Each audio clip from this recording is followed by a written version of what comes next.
Today, Israel grieves. For 500 days, we prayed, we fought, and we hoped to bring Oded Lifshitz, Shiri Bivas, Ariel Bivas, and Kfir Bivas back home. Now we know the truth. Hamas didn't just murder them, they slaughtered them in the most deprived way imaginable. They didn't shoot Kfir, they didn't shoot Ariel. They killed them with their bare hands. These monsters looked into the eyes of a 9-month-old baby and his 4-year-old brother and strangled, beat, twisted, and shattered them with their hands.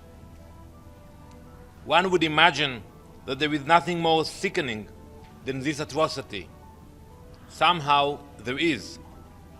To hide their crime, they mutilated their tiny bodies to make it seem as though they died in an airstrike. This is who Hamas is. Monsters who take pleasure in murdering babies. This is their evil exposed for the world to see. And yet, the United Nations could not bring itself to condemn them. When Hamas took babies as trophies for terror, these horrors stood in silence. The UN has held countless emergency meetings on Israel. It has passed endless resolutions. But when terrorists massacred a baby and a child and then mutilated them, the UN has no resolutions to offer, no outrage, no action. That silence was permission, and Hamas heard it. We have started to collect the debt Hamas owes us, and we will complete the mission. Every terrorist who had a hand in their murder, who kidnapped them, who tortured them, who tormented them, who murdered them, will be eliminated. Israel will not be silent. We will speak their names, we will demand justice, and we will not stop until every hostage is home and Hamas is eradicated. At 10 today, we will honor the memory of Ariel, Kfir, and Shiri.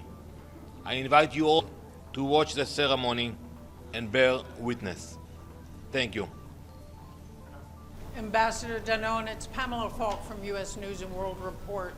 There's been a delay in phase 1 of the hostage releases of the ceasefire because of the parading of hostages when they're released. What happens next? Can you explain? Thank you. So we have seen the horrible parades, and it's not part of the framework we agreed upon. We want to make sure that it will not continue. So yes, we are delaying the release of the terrorists that were supposed to be released, and we want to make sure that in the future, and we have more hostages that should come home in the near future, we want to make sure that we will not see those parades again. Have you gotten any reassurances that that won't happen again? So it's still ongoing negotiations. Thank you. Hi, Rachel Wolf of Fox News Digital. Hisham al-Said's father has condemned the Arab world for their silence on his son's torment at the hands of Hamas for over 10 years. What do you think the UN can do to further action to make sure these hostages are released faster and also to ensure their humane treatment, which clearly hasn't been happening? So as I said, the UN is silent. And we have to understand that when we look at the hostages coming back, when we look at those faces, we're talking about Muslims, like Hisham, like you mentioned. We are talking about Mengistu family, Ethiopian family in Israel that was also in a very bad shape, unfortunately. And we demand justice for all of them to come back. The UN should pass a resolution condemning Hamas. Since October 7th, it never happened. Thank you very much.